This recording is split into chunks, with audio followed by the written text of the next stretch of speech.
Hello friends, இன்றைக்கி நம்ம வீட்டு மத்தியான சாப்பாட்டுக்கு இறால் வாங்கியாச்சுங்க. இறால் பார்த்திங்கன்னா கொஞ்சம் கூடுதலாகவே வாங்கியிருக்கிறோம். அது மட்டும் இல்லாமல் இறால் கொஞ்சம் பெருசாகவும் சிறுசாகவும் இருக்குது. இந்த பெரிய இறால் வந்து கருவன் இறால்னு சொல்லுவாங்க.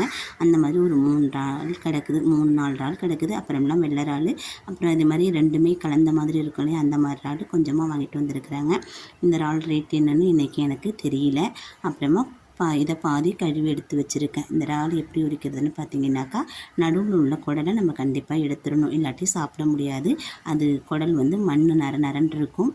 இங்கே பாருங்கள், இறால் இந்த மாதிரி தோலை உரிச்சிட்டு நடுப்பக்கமாக கொஞ்சமாக அந்த சதையை கிள்ளிட்டு அதை பிடிச்சி இழுத்தோம்னா இந்த மாதிரி குடல் வந்துடும். இந்த குடலில் மண் நிறையா இருக்கும். அதனால் அதை எடுத்துட்டு நம்ம சமைச்சோம்னா பொரித்து சாப்பிட்டாலும் சரி, குழம்புக்கும் சாப்பிடும் போது நல்லாயிருக்கும். இல்லைனா திங்க முடியாது இறாலை. நான் சுத்தமாக கழுவி எடுத்துகிட்டு வந்துட்டு நான் சமைக்கவும் ஆரம்பித்தாச்சு. வெங்காயம் வதக்கிக்கிட்டு இருக்கேன். இந்த வெங்காயத்தோட என்ன நான் போட்டு வதக்கியிருக்கிறேங்கிறத சொல்கிறேன். இப்போ இறால் அது கூட சேர்த்துக்க போகிறேன். வெங்காயத்து கூட வெங்காயம் ஒரு 3 வெங்காயம் மீடியம் சைஸ் அளவுக்கு, அது கூட 10-12 பல் பூண்டு, அப்புறம் வந்து கொஞ்சமாக புளி, கொஞ்சம் சின்ன சைஸு புளி சேர்த்து செய்யும்போது அந்த இறாலில் இருக்கிற நான்வெஜ் ஸ்மெல் இருக்காது. இறால் கிரேவியை இந்த மாதிரி ஒரு முறை ட்ரை பண்ணி பாருங்கள். சாப்பிட்றதுக்கு டேஸ்ட்டும் நல்லாயிருக்கும்.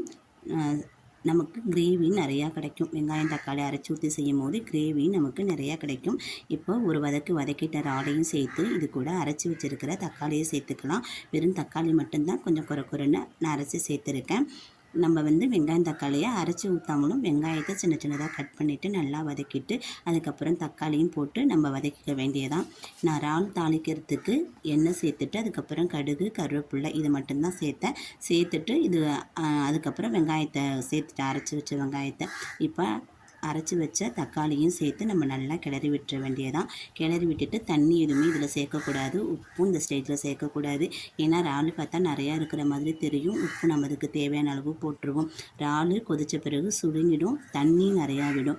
அப்போ வந்து உப்போட தன்மை அதிகமாக போயிடும். அதனால் இறால் கொதித்து சுருங்கினதுக்கு அப்புறம் தான் நம்ம உப்பு சேர்த்துக்கணும். இறால் கொதிக்க ஆரம்பிச்சிருச்சு. நம்ம இது ஒரு மூடி போட்டு மூடி வச்சிடலாம். இங்கே பாருங்கள், நம்ம தண்ணி எதுவுமே சேர்க்கல. எவ்வளோ தண்ணி நமக்கு இறால் விட்டு வந்திருக்கு பாருங்கள். இது கூட இப்போ மசாலா பொருள் சேர்த்துக்கலாம். வீட்டில் அரைச்ச குழம்பு தூள் தாங்க சேர்த்துருக்கேன். இது கூட காஞ்ச மிளகாய், சோம்பு, சீரகம், மிளகு இது எல்லாமே இது கூட சேர்த்துருக்கேன். மஞ்சளும் சேர்த்துருக்கேன். அதனால் நம்ம வந்து தனியாக நான் எதுவும் சேர்க்க போகிறது கிடையாது. இதிலே எல்லா பொருளும் சேர்த்துருக்கேன். நீங்கள் தனித்தனியாக போடுற ஆளாக இருந்தீங்கன்னா உங்களுக்கு தேவைக்கேற்ப சேர்த்துக்குங்க. இதில் ஒரு 50 கிராம் அளவுக்கு நான் குழம்பு தூள் சேர்த்துருக்கேன். இப்போது தேவையான அளவுக்கு கொஞ்சமாக உப்பு சேர்த்து நம்ம இதை கொதிக்க விட்டுடலாம். இது நல்லா சுண்டி வரட்டும். சுண்டி வந்த பிறகு உங்களுக்கு நான் காமிக்கிறேன். இது ஒரு மூடி போட்டு நம்ம அப்படியே மூடி வச்சிடலாங்க.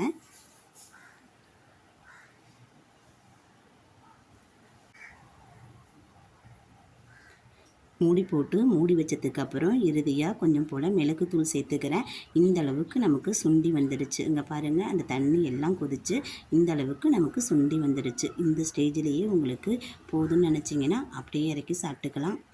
இல்லை நல்லா ட்ரையாக செமி கிரேவியாக வேணும்னு நினச்சிங்கன்னா நல்லா சுண்டை விட்டு எண்ணெயெல்லாம் பிரிஞ்சு வந்ததுக்கப்புறம் சாப்பிட்டு பாருங்கள். ரசத்தோட சாம்பாரோட வச்சு சாப்பிடும்போது சூப்பராக இருக்கும். சாதத்தில் வெறுமனையாக பெரட்டி சாப்பிட்டாலும் நல்லா இருக்குங்க. இந்த மாதிரி ட்ரை பண்ணி பாருங்கள். ட்ரை பண்ணி பார்த்துட்டு எப்படி இருந்துச்சுன்னு உங்கள் ஃபீட்பேக்கை என் கூட ஷேர் பண்ணிக்கோங்க. வீடியோ பிடிச்சா லைக் பண்ணுங்கள். சேனலை சப்ஸ்கிரைப் பண்ணி சப்போர்ட் பண்ணுங்கள். நன்றி. மற்றொரு பதிவில் சந்திப்போம்.